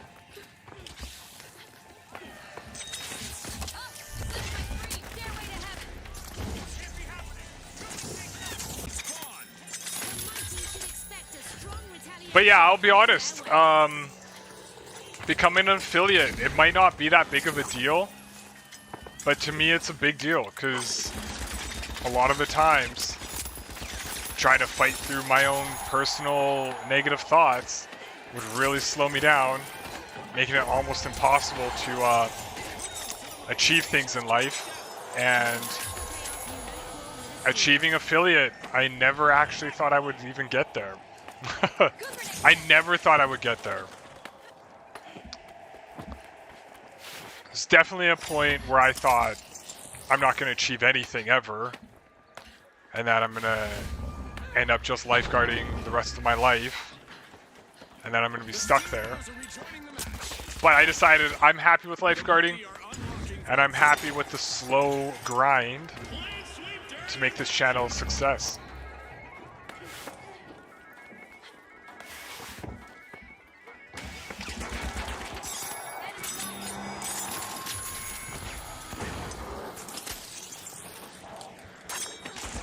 I'm not a known streamer. I've only ever had like 1 viewer per stream. I think the best is yet to come, Scotty. And even then, I'm still pretty stoked doing stream or being on stream.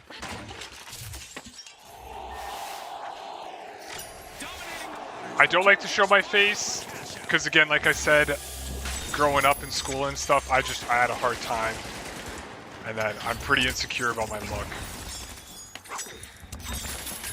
Even though, like I said, I have a body of a freaking pro athlete, but I still have my own personal issues. Ready to detonate. But it's not going to slow me down. Landing explosives. Eliminations are piling up for a contestant out there. Let's see how far they can take it. Upward bound.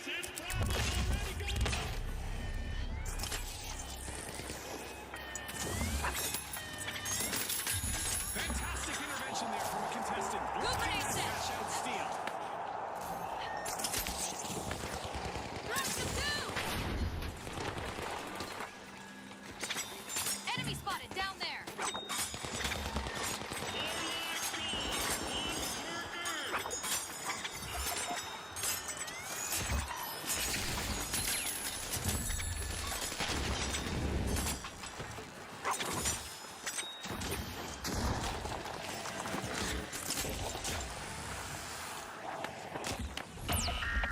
Shit. Time for liftoff. That's not a highlight, that's a warning. Back in action. Bring it on. Drop is set.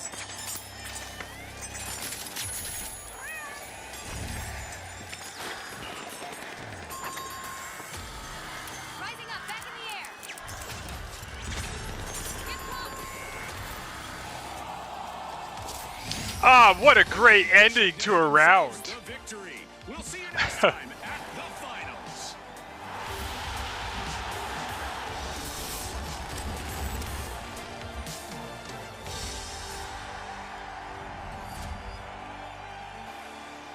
So yeah, I don't know what it's like to have parents who divorce. I don't know what it's like to grow up with one parent. I don't know what it's like to get like severe PTSD from trauma. I don't know what it's like to get in a car accident and walk away. I just don't. And I hope none of these things happen to anybody. But they do happen to people. Things do happen. And try to stay positive or allow time to heal wounds. Getting outside and just doing a little bit of exercise, even if it's just a couple days a week, even if it's once a week. Don't be hard on yourself if you can only get out once a week. Just getting out once a week could even make a huge difference to your life.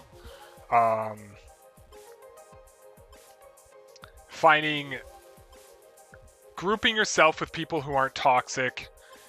If you are around toxic people, find a way to get out of their lives. But some people are forced upon them. Like, some people have really rough parents. But all I'm saying is, regardless of where you come from or what struggles you go through, everyone has a different struggle and they're going to be affected differently. My struggle has just been one of feeling like a complete loser with no direction, and that just know you can work through those things and not be held down all the time, or hold yourself. If you feel like nothing's ever going to get better and you do feel like a loser, just know that's not true. That's just your own self-talk. Your age doesn't matter. You can always change your thinking. Try not to dwell on the past. Being able to let go of someone who I thought would become more important in my life letting them go and just know that they're happy with who they're happy with. It'll make you feel better. It might not feel like it now, but things will always get better. Life is more like a roller coaster. It's not like a hill that people say. I don't think it just goes up and then you stay at the top. I think it's like a roller coaster. You're gonna have your highs and then you're gonna have your lows. You're gonna have your highs, you're gonna have your lows. And no matter where you are in life, it's always gonna happen that way. And you might be feeling a low and it might be temporary and it might last years and you might feel like giving up and just ending it all, but it does get better. It does get better, because if someone like me, single, living at home, turn things around and improve your mental health and start to feel better, so can you. You can do it. It does take a little bit of effort, but it takes a lot of self-reflection, and also admitting the fact that if you are mentally ill, that you do have a problem, or if you're playing games even and you find that you're getting rage and you're getting angry, know that that's real. You need to figure that out and actually change.